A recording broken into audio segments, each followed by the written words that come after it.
A good Monday to all kapamilyas, kapuso, kapatid at kabarkada. Today is November 23, 2020.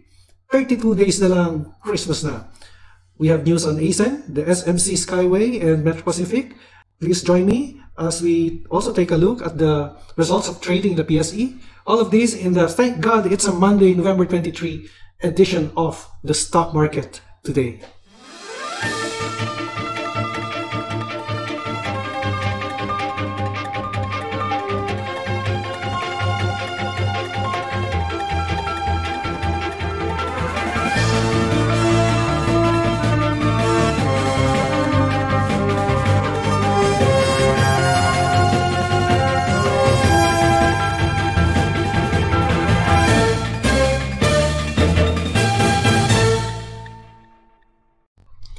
Bago po ang lahat, basahin po muna natin ang ating mga reminders at disclaimers. At habang binabasa po natin ito, kung first time niyo po dito sa ating channel, ay nag-start po akong magbigay ng daily stock market report noong August 2020.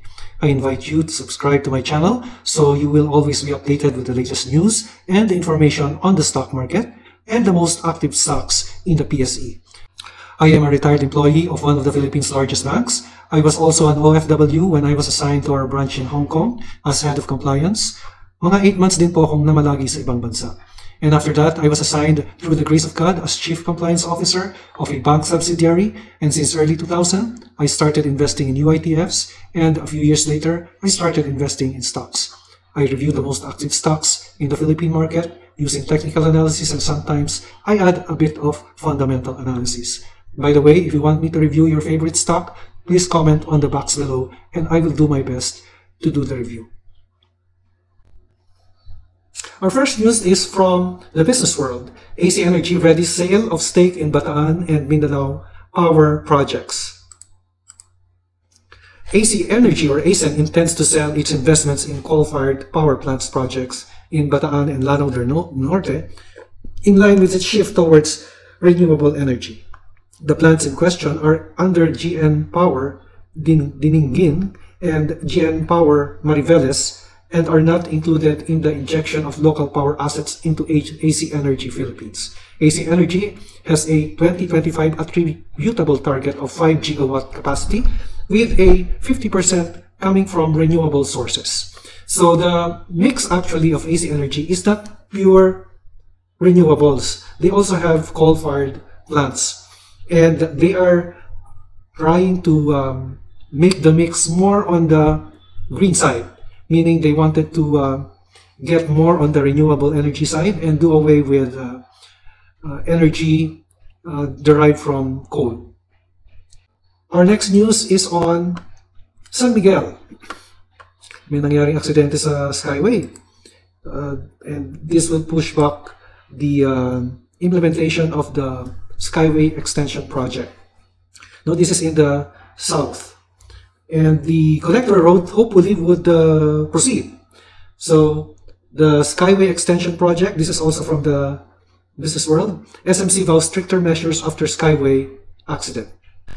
Conglomerate SMC reported that an accident had occurred at its Skyway Extension Project site last Saturday, pushing back its target completion date from December 2020 to February 2021. A steel girdle had reportedly collapsed after a crane operated by an EEI contractor fell in the East Service Road, Kupang, Muntinlupa. SMC said that the accident had resulted in 1 fatality and 4 injuries and the damage of at least 6 vehicles. The SMC management also said that the accident will be investigated thoroughly and that the company and its contractor EEI, that's engineering equipment, will be implementing stricter safety measures. The Skyway Stage 3 project is a 76 billion 18-kilometer elevated expressway that will extend the existing elevated skyway from Buendia to Balintawak and will connect the SLEX to NLEX. Okay, next we have news on Metro Pacific. NLEX raising toll on November 25 after finishing Harbor Link. Who is this good news kaya? Probably this is good for MPI. NLEX Corp said over the weekend that it will implement higher toll effective November 25 following the completion of the opening of the NLEX Harbor Link in June. The Toll Regulatory Board recently approved the toll rate adjustment of 4 pesos, which should have been implemented earlier this year but was deferred because of the COVID-19 pandemic. So this news would further increase MPI's bottom line and earnings next year. So MPI's plan to launch the 84 kilometer of new roads through 2024. And many analysts would say that the price of Metro Pacific, which is now at, I believe, 4 pesos and 30 centavos, is undervalued. And if you'll take a look at Nomura's recommendation, if I can share that with you, their target price for Metro Pacific is, let me see, they have a buy recommendation here, and their target price is 4.80, 4 pesos and 80 centavos. So it's now doing at, I think, 4.30. Okay, so let's now look at how the PSE and the PSE index is doing. Okay, the PSEI moved up a bit, 8.83 points or 0.12%, but there was net foreign selling. And if you'll see, our target resistance here was, the nearest resistance is 75, I think. Nandito siya. Meron siyang resistance dito sa 75. 74.80. Yan yung pinaka-resistance, nearest resistance ni PSEI. But on the short term, if you will take a look at the chart, on the one-day chart, you'll notice that we have here a shortening of the candlestick. Okay, so dito nag-consolidate siya muna. Pero dito, merong shorter candlestick here. So meron siyang shorter candlestick here, which I think is a sign of weakness. And if you take a look at the RSI, so ito, nasasabi natin pataas pa, pero here, ito, the index appears to be moving higher, but the RSI is just steady, no, between the 80, the 70 and the 80 level, which means that there may be a sign that the trend is reversing. So if you take a look here, let's do a trend line. So yung trend line natin sa RSI is mukhang merong divergence, a bearish divergence here. Tingnan lang natin the coming days. No? Let's just observe, because the foreign institutions are net sellers. And ako, nakikita ko is that the index cannot move upward continuously. There has to be some sort of consolidation before it can further move upwards. And I see some form of weakness. Now, if we see a red candlestick in the following day, then and another red candlestick the following day, then it may be a sign that the PSEI is peaking, meaning it may consolidate before it may continue to move. It will continue to move higher. At sabi ko nga, yung nearest resistance niya ay nandito, mga 75, 74, 74.80 ang nearest resistance niya. Mataas pa yung aakitin niya to reach that resistance, but in the short term, I see that the RSI, because of the RSI, then the PSEI may consolidate in the coming days. Okay, so let's now take a look at how the PSEI fared. 147 companies advanced, 77 declined, while 45 remained unchanged. There was net foreign selling at 351.89 million. For the sectoral indices, the properties and the services registered a decline, while the financials, holding companies, industrials, and mining registered a gain. This was led by the financials at 3.33% and the mining at 2.78%. There was net foreign buying in the financial sector, while the oil share index registered an overall increase of 34.87 points. Okay, let's now take a look at the most active stocks. Okay, reviewin natin to. Wow, look at that. BDO, MEG, MBT, ASEN, BPI. Then let's review SECB, SMC, RLC, PHR, and MAC. Okay, let's go to the first BDO. This is the most active stock. BDO gained 2.58%. So it has been gaining since November 17, when I was commenting that another green candlestick would be a sign of reversal of trend, and nagtuloy-tuloy na nga siya. And there was net foreign buying. However, if you see the candlestick, although there was volume, there is a long wick here. So it opened at 105, closed at 107.40, but it reached a high of 110. Actually, I had a position in BDO, and since there is a resistance at 110, which I reported in the last episode, 110 ang resistance niya. So doon ako nag-sell sa 110. Yan yung nearest resistance niya. Hindi ko na ba-exacto, but it's 110. Tapos, when it reached 110, bumagsak na siya.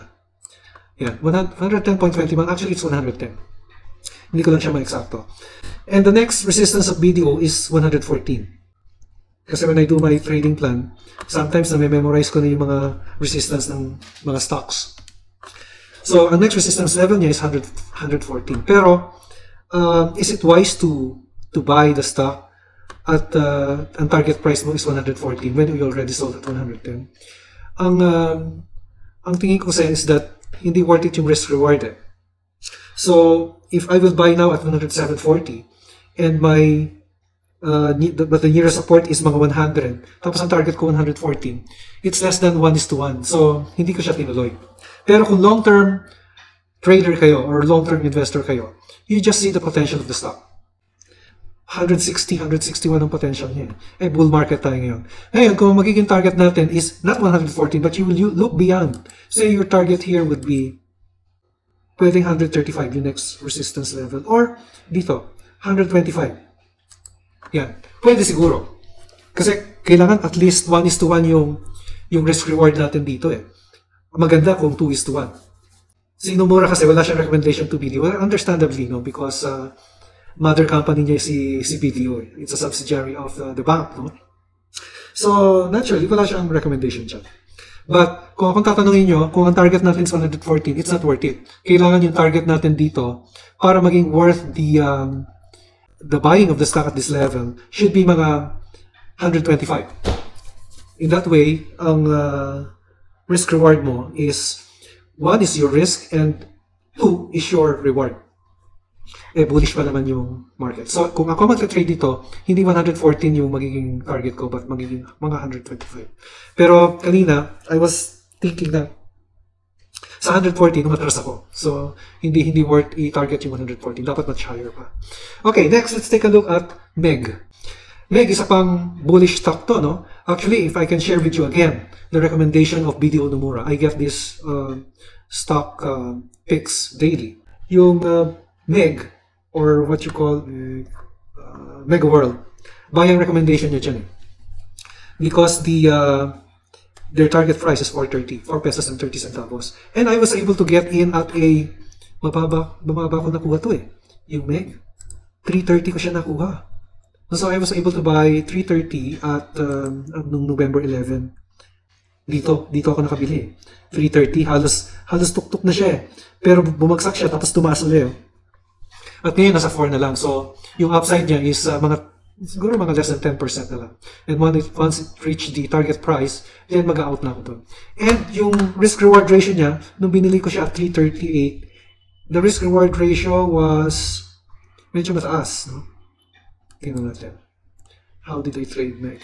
Yun yung trading plan ko eh. If I just share with you some of mine. The risk-reward ratio at the 430 target price is 6. Almost 7, no? 6.75 yung risk-reward ratio. 1 is the risk, and 7 is the reward. Eh, malapit ko nang ma-achieve yun. No? Malapit na yung 430. Anyway, so MEG, nasa 4 na siya, and look at that, no? Meron pa siyang volume, oh. Although yung candlestick niya is smaller, no? It's smaller. And mukhang nagte-taper off na itong si MEG. So, kung bibili kayo dito, eh, medyo maliit na lang yung upside dito.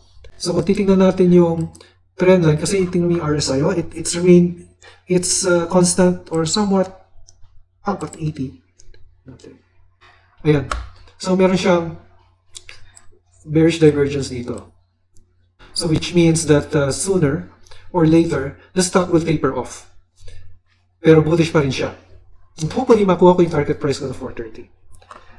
Okay. So, the target the nearest resistance is nandito siya, 412. Yan yung nearest resistance niya. And the next resistance level, which is my target price, is here. 436. Mga 430. No? 430 yung aking target price eh. So, dyan ko siya tina-target because reasonable na rin yung kanyang resistance level. So, let's take a look next at MBT. MBT is another stock na napaka-bullish. So, sana profitable po tayo, no? Because it's a bull market right now and you take advantage and choose uptrending stocks. So, as I exited BDO, bumili ulit ako ng panibago. Hopefully, mag-prosper yung ang aking stock na pinili, no? Anyway, MBT. MBT, look at that. Pataas siya. And it continues to move higher. And look at that, the volume, no? There's volume, and the volume is increasing. And then the RSI. So, not much on the RSI, actually. Yeah. Pero ano pa rin siya? I would say, it's still bullish. Pero hindi siya that high, no? So parang nagpapantay lang siya, indicating that there may be some bearish divergence in the coming days. And if you'll notice also, there was net foreign selling on the stock. Okay, so the nearest resistance, by the way, is, ang nakikita ko siya is, draw natin yung nearest resistance. Dito, 53.30. Mga 53.30 yung nearest resistance niya. Kasi merong support dito na naging resistance. And there is a gap also. If you'll notice, there's a gap here. Ayan, meron siyang gap dito eh. And that gap will have to be filled. Kaya yung resistance level natin is 53.37 because it takes into consideration the gap. Kasi there is a support here which is now a resistance. Let's now take a look at ASEN. ASEN is another bullish stock. Tama, pataas si ASEN, no? And maganda yung candlestick formation niya. The last time when I did the analysis last Friday, I was kind of worried of ASEN because the price is already very high. But if you'll see the candlestick right now, tumataas pa rin siya. Pero I may just warn you that hindi forever tumataas ang stock. Merong pagkakataon na bumababa din siya and we will have to look for sign of weakness. So, ito, parang wala akong nakikitang sign of weakness dito eh. In fact, yung RSI niya is above 80. And we could say that probably the stock is oversold. And if the DMI is above 30, the stock will continue to move up. But, hindi na that much, ano? Because a stock will not forever move upwards. So, meron time yan na nababagsak din yung stock. What goes up, what must come down. Okay, so, just be careful. If you wanted to enter, sure, enter. Pero make sure that you have a trading plan and you have your risk management with you. You have a stop. So, if you have a position in the stock, continue holding. Pero, kailangan meron po tayong what you call a trailing stop.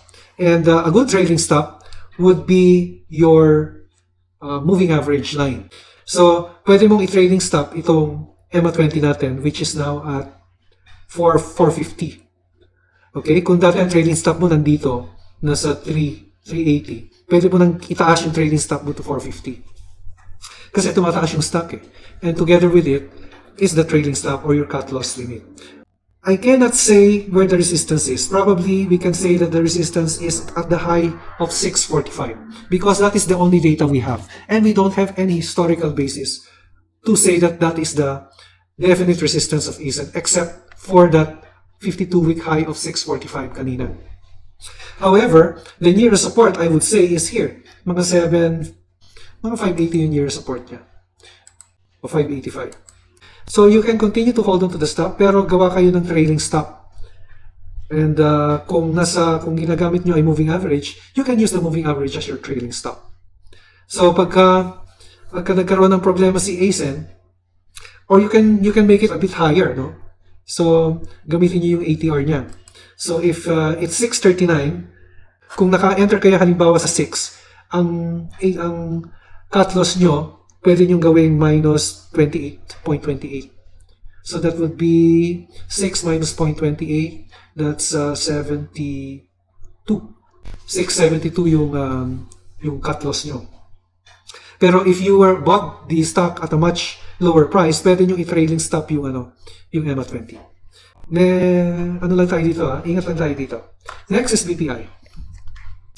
Okay, BPI continues to move higher, pero the body of the candlestick is smaller and the volume is just above average. So it continues to move higher.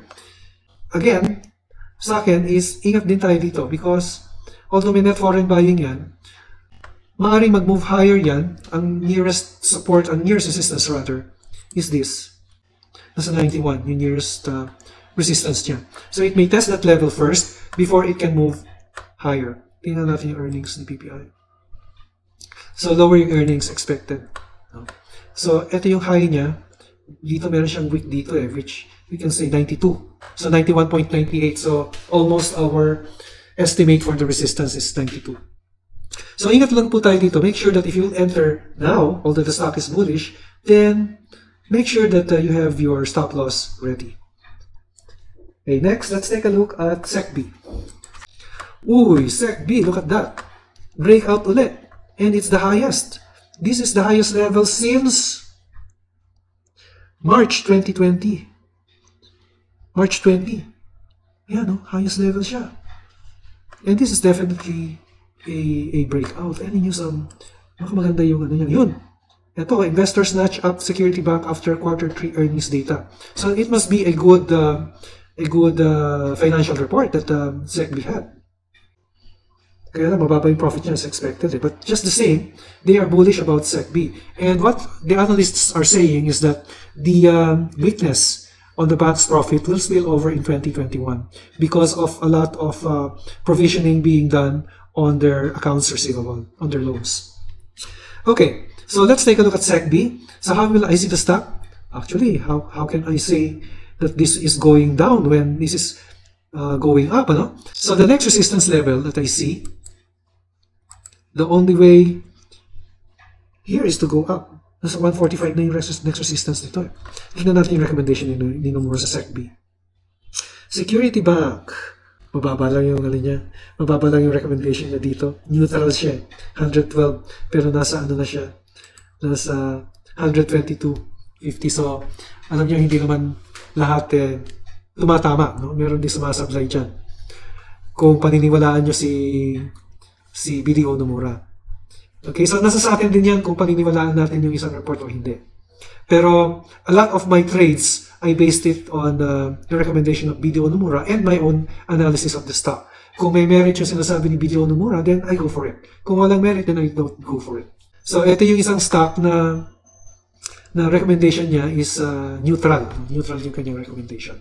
Anyway, so 145 is the resistance. And, well, I see the stock moving higher because of this breakout. Or either na mag-consolidate siya, which is normal during a breakout, magkaroon ng profit taking, pero most likely, mag-consolidate muna before moving upwards. Pero kung the volume will hold, then aakyat yan. Okay, SMC. Ito yung merong Skyway project. Ooh, SMC, look at that. 7.14%, parang walang epekto yung aksidente sa Skyway. Oh. Yan, pataas pa rin siya.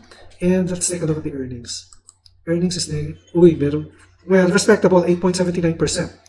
And they have very good financials. So, sa akin, ang SMC, I think SMC will continue to move higher. Si BDO Nomura, recommendation niya is neutral. So, 107 lang siya. Pero, when you see the chart, it's another story. This is now in the resistance level, and it actually broke the resistance of, meron siyang resistance dito, 131. So, na-break niya yan, and then it went high at 142, and yung next resistance niya, nakikita ko siya dito, 143. Mga 145. Yung next resistance level ni San Miguel. So, if you will enter now, then take note of these resistance levels. You can probably enter, actually, ito resistance yung pinakamababa dito I'm sorry, support. Ito yung support na pinaka 126 yung year support niya. So you can probably enter at 126 or mga 130. And then, target mga 145.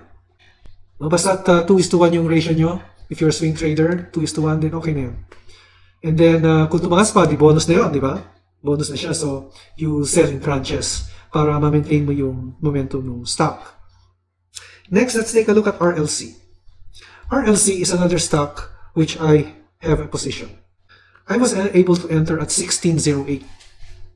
The other day yun eh. Kailan ba ako nag-enter dito? Noong November 11. I entered on November 11. Yan, 1608. And then I had another position. I bought again, pero sa video Nomura naman. May position in Nomura. Hindi na hit yung position ko sa Nomura. I was hoping for 332. Pero tumaas na siya eh. 332 ko sana gustong bilhin eh. Sorry, 1532. 1532 ko sana siya gustong bilhin. Ang nadan yung sa video securities na 1608. Pero look at where the stock is now. Nandito na siya 770. And in fact, there's a breakout here. So if I bought here at November, kailan ba to? Kailan ko binili to? November 11. I bought at November 11. So that's 12.04% in a matter of days. November 11, 12, 13. So kumita na ako ng 12% dyan. 770. So let's now take a look at the nearest resistance of RLC. Nasa 19. Yung nearest resistance niya. Yung first resistance niya, I would say nandito siya sa 1870 or 1880. And the next resistance, I would say, would be here. 2022. So those are the levels that we should look at. Pero ang target price ko dito is 22. And the risk-reward ratio here, nung nabili ko sa 1608 was 6:1. Yung mo, laki nun, 6:1. So 1:2. 1:6 pala. 1:6. 1:2, masaya na ako. Ito 1:6 eh, which is something special. Okay, next let's take a look at PHR. By the way, if you have a stock in mind that you want me to review, please comment on the comment box and I will be reviewing it for you. Pero guys, walang sisihan to ha. Pwede ako magkamali dito. Basta ito, ano ko lang to. Tingin ko lang kung saan pupunta ang stocks. Pero walang sisihan, do your own research also kung maniniwala po kayo sa akin. Okay, let's see. PH Resource. Uy, what's this? Another breakout pero the volume is smaller. Yan, pataas siya. And it gained 11.74 points. Okay, so I would say let's draw a box. Mag-draw tayo ng isang Narvas box. A rectangle. So dito siya naglalaro eh. So may slight overshoot lang, but this is where the stock is moving. So may resistance siya at 333 and support is at 247. So ano ba to? Saan gagalaw ang stock? So I see the stock probably moving higher because ito yung grupo ni na Dennis Uy. And because of the opening up of the economy, then gumaganda yung prospect of the business. So tingin ko dyan ay aakyat pa ito. Pero just make sure that you have your risk management ready and take note of our level. Actually, next level of resistance niya is, I would say, dito. Meron ako nakikitang resistance here. And meron ditong support na naging resistance. So it's 377 yung next resistance level nito. Okay, so the last is MAC. MAC, patuloy siyang tumataas. I have a small position here in MAC, in video Nomura. Yung MAC, kasi dito, yung sa video Nomura ko, ano lang to, konti lang to eh. Actually, these are, yung shares ko dito are stock dividends. Stock dividends to eh. Na nakuha ko ng libre, syempre, no? Kasi stock live eh. Pero yung original price ng stock is 708 ko nakuha eh. Naipit ako dito dahil bumaba ang MAC, diba? Sa 5, nag-4 pa yan eh. Pero I held on to the stock. Total konti lang naman. And nung lumipad, I held on to the stock until ang target price ko kasi dito is 840 because that's the nearest resistance eh. Nag-out na ako, yung ibang position ko sa video securities, nag-out na ako at 760. Pero ito, I held on to it because my target here was 840. bago ko pakawalan yung MAC. Anyway, MAC continues to move higher and most probably, dahil yung volume niya is average, then baka mag-profit taking ito in the following day. So, ang nearest resistance niya, actually, nasa resistance siya, 840 nga ang target date ko dito. Pero, yung next nearest resistance niya is, nandito siya sa 940, 950 level. Yan na yung next resistance niya. Kung magtutuloy-tuloy siya. Pero ang feel ko lang dito sa stock na ito is that since the volume is just average, baka mag-profit taking yan the following day. But take note, yung mga foreign institutions, they are bullish about the stock, net buyers, sila ng stock. Okay po? Yan po ang ating stock market report today, Monday, the 23rd of November. Ito po si Benji Chodoro, laging nagpapaalala, mag-ingat sa mga scams. If it's too good to be true, it's not true. An investment in knowledge pays the best interest. Maraming salamat sa inyong pagtangkilik. See you again in our next episode and bye for now.